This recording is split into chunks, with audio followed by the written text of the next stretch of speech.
ہاں، دلاور خان آروش کا real father جس کو خاندان والوں نے آگ کر لیا تھا، وجہ ایک کرسچن عورت سے شادی کرنا۔ اس کے بعد ہی فلموں میں کام کرنے کی وجہ سے سب خاندان والوں نے اعتراض اٹھایا تھا۔ ان کے خاندان میں پردے پہ سختی تھی، مگر دلاور خان جس طرح پہلے نان مسلم عورت سے شادی کی ان کے لیے سب بےہودگی تھی۔ دلاور خان نے بیوی نے اسلام تو قبول کیا مگر اسلام کو اپنایا نہیں۔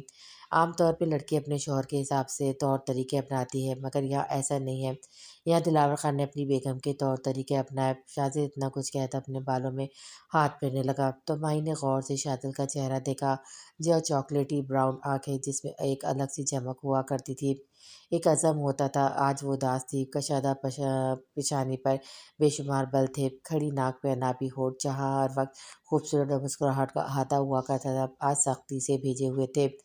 تیز سفید رنگت جس میں ہلکا سرخ پن بھی تھا۔ بے شک وہ ایک شاندار مکمل انسان تھا جس کی خواہش ہر لڑکی کرتی ہوگی۔ وہ صرف چہرے سے خوبصورت نہیں تھا، اس کی بس چہرے کی بناوٹ خوبصورت نہیں تھی بلکہ وہ خود پورا خوبصورت تھا۔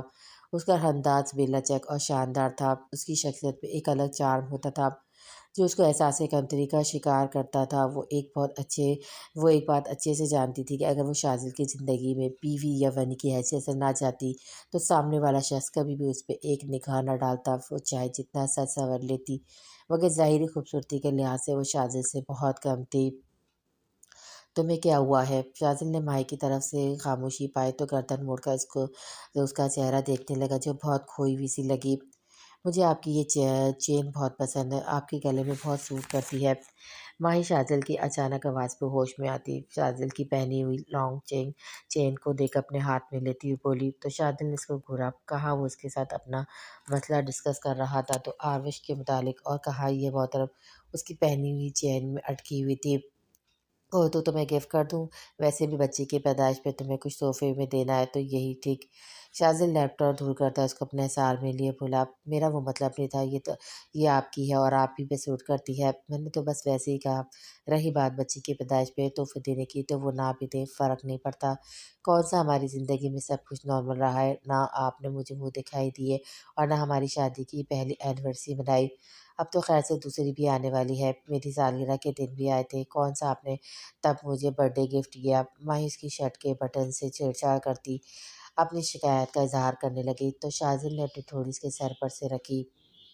مجھے نہیں پتا تھا میری بیگم اتنی احساس ہوگی، میری غلطی ہے، مجھے تمہاری ہر چیز کا خیال رکھنا چاہیے تھا، میں کوشش کروں گا تمہیں کبھی شکایت کا موقع نہ دوں۔ شاذل اس کے بالوں میں بوسہ دیکھ کر بولا، میں نے ویسے ہی آپ سے دل کی بات کی، ورنہ میرے لیے دنیاوی چیزوں سے زیادہ آپ کا ساتھ ضروری ہے۔ میرے لیے آپ کا میرا ہونا کسی نعمت سے کم نہیں، میں آپ کے قابل نہیں تھی مگر آپ کو مجھ سے نوازا گیا اور میں اتنی اچھی نہیں تھی جو میرا جیون ساتھی آپ بنے ہیں۔ میں بہت خوش قسمت ہوں شاذل، اور یہ بات مجھے آپ کے ملنے کے بعد پتہ چلی ہے۔ ماہی جبس کے عالم میں یہ بولتی چلی گئی، کون کس چیز کا حقدار ہے یہ بات ہمارا رب سے بہتر جانتا ہے، تم اس بات کے بارے میں مت سوچو، اور تم نے کہا میں تمہارے لیے کسی نعمت سے کم نہیں، تو کیا میں اس کو اظہار محبت سمجھوں؟ شاذل کا لہجہ آخر میں شرارت سے بھرپور ہو گیا، جی نہیں، نعمت ہی سمجھے، ماہی نے منہ بنا کر کہا تو شاذل کا چھت پھاڑ کا ایکما گونج اٹھا۔ دریت مجھے تم سے بات کرنی ہے بیٹا۔ کلثوم بیگم دریت کے کمرے میں آتی اس سے بولی، جی کہیے، میں سن رہا ہوں۔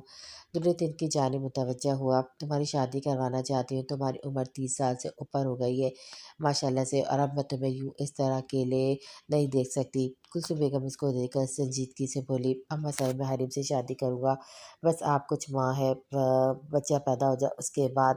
دریت نے جواب دیا، حریم سے شادی کا فیصلہ کرنے میں تم نے دیر لگا دی ہے، وہ نہیں مانے گی۔ کلثوم بیگم گہری سانس بھر کر کہا، اس کو منانا میرا کام ہے، وہ مان جائے گی، آپ فکر نہ کرے۔ دریت نے کلثوم بیگم سے زیادہ خود کو تسلی کروائی۔ صبح کو آنا تھا اور شام لگا دی۔ دلاور خان زوبیہ بیگم اور نور کو آتا دیکھا تو خوشگوار لہجے میں کہا، ٹریفک ایشو ڈیڈ، نور نے ان سے مل کر بتایا، میرے پاس سرپرائز ہے تم دونوں کے لیے۔ دلاور خان نے کہا تو زوبیہ بیگم اور نور ایک دوسرے کو دیکھنے لگے۔ زرگل، زرفشا اور نور آ رہے ہیں کل پاکستان، کیا وہ سرپرائز؟ نور نے ان کو دیکھ کر کہا، وہ تو آ رہی مگر سرپرائز دوسرا ہے، چلو تو دکھاؤ۔ دلاور خان نے ایک طرف ہو کر راستہ دیا تو دونوں نے کندھے اچکائے۔ لیٹ سی کہ کیا سرپرائز ہے، زوبیہ بیگم نے کہا تو نور نے تائید میں سر ہلایا۔ یہ دیکھو۔ دلاور خان نے آروش کے کمرے کا دروازہ کھول کر ان کو جانے کا اشارہ دے کر کہا تو ان کی ایک نظر ایک لڑکی پہ پڑی جو مگن انداز میں کسی مسئلے کے بغیر نماز پڑھنے میں مصروف تھی۔ وہ اسی نور نے ناسمجھی سے دلاور خان کو کہا، یہ حور ہے میری بچی۔ زبیہ بیگم آروش کی پوچھ دیکھی تو اپنے منہ پہ ہاتھ رکھ کر نم لہجے میں دلاور خان سے پوچھا، بالکل یہ ہماری بچی ہے۔ دلاور خان نے کہا تو نور کو بھی خوشگوار حیرت نے آ گھیرا۔ وہ سب 10 منٹ سے آروش کی نماز ختم ہونے کا انتظار کر رہے تھے۔ دوسری طرف آروش اپنے حساب سے نماز پڑھ کر فارغ ہوئی تو زبیہ بیگم اور نور کو حیرت سے دیکھنے لگی۔ یہاں آؤ میرے پاس، کیا تم نے مجھے پہچانا نہیں؟ میں تمہاری ماں ہوں۔ زبیہ بیگم آروش کے پاس آتی اس کو اپنے گلے لگا کر خوشی سے چوڑ لہجے پہ بتانے لگی، اور میں تمہاری بہن زرتاشا نور۔ نور نے بھی اپنی موجودگی کا احساس کروایا تو آروش غور سے دونوں کا جائزہ لینے لگی۔ پہلے زبیہ بیگم کو دیکھا، کندھوں تک آتے بال، چہرے پہ فل میک اپ کیے ہوئے تھی۔ کپڑوں کے لحاظ سے انہوں نے گھٹنوں تک آتی ریڈ اسکرٹ اور ٹائٹس میں ملبوس تھی۔ دوپٹے کے نام پہ گلے میں مفلر پہنا ہوا تھا۔ زبیہ بیگم کے دیکھنے پر آروش کو کلثوم بیگم کا سراپا یاد آیا، جس کو اس نے کبھی ایسے حلیے میں تو کیا کبھی بنا دوپٹے تک نہیں دیکھا، ہمیشہ وہ سر پہ دوپٹہ پہنے دیکھا تھا۔ رہی بات میک اپ کی تو اس نے کلثوم بیگم کے کمرے میں میک اپ والی کوئی چیز نہیں دیکھی، کرنا تو بہت دور کی بات تھی۔ وہ ہمیشہ سادہ مگر خوبصورت لباس میں ملبوس ہوا کرتی تھی، چہرہ ہر مصنوعی چیز سے صاف ہوتا تھا۔ آروش کی نظر نور پہ پڑی جو خود کو اس کی بہن بتا رہی تھی، جو کالے رنگ کے گھٹنوں سے نیچے آتی شرٹ میں تھی جس کے ساتھ سیم کالی ٹائٹس تھی۔ کیا ہوا تمہیں؟ کچھ بول کیوں نہیں رہی ہو؟ کیا ہم سے مل کر اچھا نہیں لگا؟ آروش جو نور کا جائزہ لینے میں تھی، اس کی آواز پہ چونک کر نفی میں سر ہلایا۔ ایسی بات نہیں، آروش نے بس اتنا کہا۔ ماشاءاللہ تم بہت پیاری ہو، اور آواز بھی۔ نور اس کا چونک کر بولی تو آروش کو بلا وجہ شرم محسوس ہونے لگی۔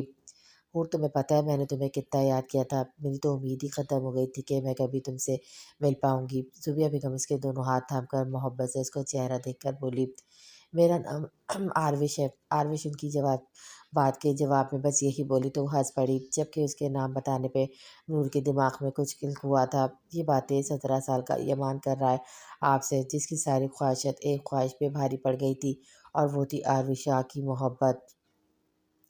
کالج لائف والا یمان چاہتا تھا اس کو آروش شاہ کی توجہ ملے۔ جب ان کے ہاتھ میں کتابیں دیکھتا تھا تو مجھے حد سے زیادہ جلن ہوتی تھی، کیونکہ جب وہ کوئی کتاب پڑھتی تھی تو ان کو آس پاس کسی چیز کا ہوش نہیں رہتا تھا، اور ایسی توجہ میں نے اپنے لیے چاہتا ہوں اور چاہتا رہوں گا، پر کبھی انہوں نے مجھے ایسی توجہ نہیں دی۔ ان کا تعلق سید گھرانے سے تھا، میرا نہیں، تو اس میں میری کوئی غلطی نہیں تھی۔ نہ محبت اوقات دیکھ کر تو نہیں کی جاتی نا، پھر میرے ساتھ ایسا کیوں ہوا؟ یہ سوال مجھے ایک پل کے لیے بھی چین لینے نہیں دیتا۔ اگر میرے نصیب میں ان کی محبت نہیں تھی تو پھر میرے دل میں محبت کا انوکھا احساس کیوں پیدا ہوا؟ میں تو انجان تھا، مجھے کیا خبر تھی ایسی محبتوں کی؟ میرے لیے تو میری بہنیں اور والدین ہی سب کچھ تھے، میری دنیا، میرا جنون۔ پاکستان کا مشہور سنگر بننا بس یہی تھا، اور میں اس میں مگن تھا۔ پھر میری زندگی میں وہ آئی تو سب کچھ بدل گیا۔ جہاں ہر وقت میرے چہرے پہ مسکراہٹ کا بسیرا ہوتا تھا، وہ مسکراہٹ بس ان کے لیے مخصوص ہو گئی۔ جب ان پہ نظر نہیں پڑتی تھی تو بے سکونی سی محسوس ہوتی تھی۔ میں مریض عشق بن گیا تھا، جس کی دوا بہت مہنگی تھی، اور میں ایک لا علاج بیماری کا مریض بن گیا۔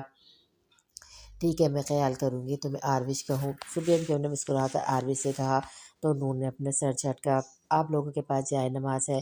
میں نے اپنے کمرے میں دیکھا، وہ نہیں تھا، اگر آپ کے پاس ہو تو مجھے دے دیجیے گا، میں نے آتے وقت کچھ لیا نہیں تھا وہاں۔ آروش باری باری سب کو دیکھ کر بولی، جائے نماز کیوں؟ نور جو اپنی سوچوں کے تانے بانے جوڑ رہی تھی، آروش کی بات سن کر اس نے بےتوقع سوال کیا، جائے نماز کیوں چاہیے ہوتا ہے؟ نماز پڑھنے کے لیے نا، آپ لوگوں نے کبھی نماز نہیں پڑھی؟ ویسے آپ لوگ مجھے پٹھان نہیں لگے، کیونکہ ان کے بول چال کا طریقہ، پہننے اڑنے کا انداز بہت الگ ہوتا ہے، اور وہ اردو بہت مشکل سے بولا کرتے ہیں۔ آروش کہے بنا نہ بول پائی۔ ہاں سب یہی بولتے ہیں، ہم ڈیفرنٹ ہیں کیونکہ ہم پٹھانوں کے بیچ کم رہے ہیں۔ نور اس کی بات کا مطلب سمجھے بنا ہنس کر بولی تو آروش نے پھر کوئی اور بات نہیں کی۔ یمان کے کمرے میں ہوگا، میں وہاں سے لے کر تمہیں دوں گا۔ دلاور خان اس کے سر پہ ہاتھ رکھ کر کہا تو یمان کے نام پہ آروش کو الجھن ہونے لگی۔ اس کو اچانک اس رات والا واقعہ آیا تو چڑچڑی سی ہوئی تھی۔